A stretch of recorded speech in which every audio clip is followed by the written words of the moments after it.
Okay, so there's two fuses, fuse boxes that we've got. Look, it's rare to blow a fuse. We haven't actually even blown a fuse yet, but I just thought I'd let you know where they are just in case.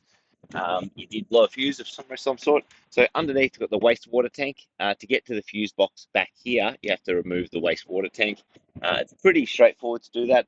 Um, Obviously, you got this wastewater line coming in the top here. So this basically tubes. You have to undo this cap um, and go like that. And then that wastewater pipe just comes out the top there, like so. Oops. All right. Then we undo this cord here. So just undo that. This undoes. And then this wastewater tank, just give it a bit of a tug like that. And then it will come forward. Whoops. Probably best to empty the wastewater out of this before you do this as well. And then you have to kind of give it a bit of a twist because you've got essentially this tap, or this blue tap here, has to get around that bar, if you know what I mean. So you just have to give it a bit of a twist like that to get it out. And then what you can see is there's a fuse box right here. And this is also how to get to the battery terminals here. Let's say if you got a flat battery, you'd have to do this to get to the battery terminals to give it a jump start, for instance. But yeah, once again, we've never had to do that, so it should be pretty unlikely if you ever need to get to the battery.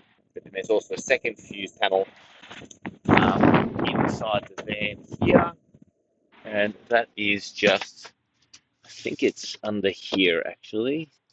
Yes, there's a few panel of fuses. Oh no, that's air filter, sorry. Oops. I think it's this one. Yeah, that's it. So this one here, and there's a bunch of fuses in there. Says what's on each fuse on this panel here, but just under there you'll see all the fuses. So look, highly unlikely that you'll ever need to do that, but that's how to get to those sections just in case.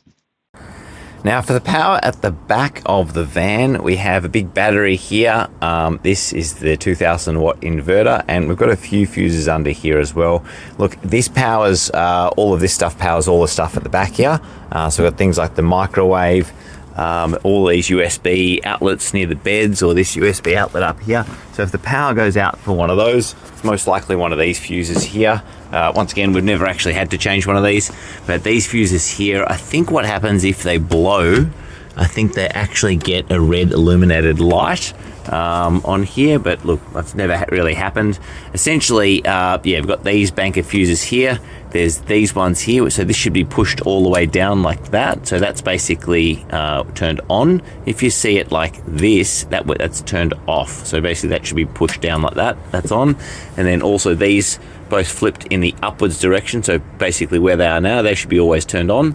And then also this last little one over here, that's a resettable fuse as well for the diesel heater. So that one basically goes down like that. Yeah, so just make sure that one's down. So look, you never really should have to go under here. Oh, there's also a couple of these MIDI fuses, these really high amp ones here. But look, these ones, you should never really, I very much doubt that these would ever blow, to be honest with you. But yeah, so that's pretty much it for all the fuses.